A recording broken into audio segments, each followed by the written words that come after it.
Cela s'est passé discrètement au milieu de la nuit à l'Assemblée nationale. Les députés votent l'obligation de transparence fiscale pour les grandes entreprises quand, à 1 h du matin, le gouvernement, par la voix de son secrétaire d'État au budget Christian Eckert, demande un nouveau vote. La suite de l'histoire avec Lila Bellili et Sébastien Rayou.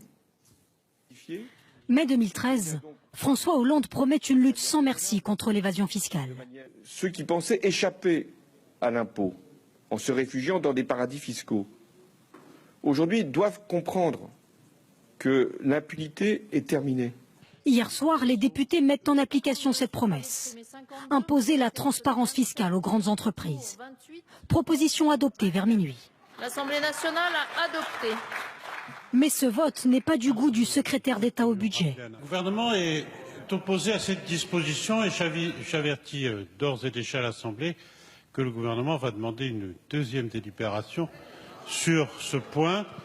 Au bout de 40 minutes de suspension et sans doute d'une discussion houleuse avec les frondeurs, les députés votent finalement contre.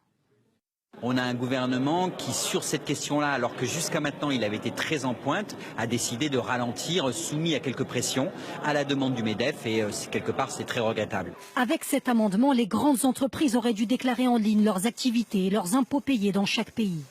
En attendant, elles pourront continuer à pratiquer l'optimisation fiscale sans contrôle. Quant à la fraude fiscale, elle représente un manque à gagner pour l'État d'environ 80 milliards d'euros.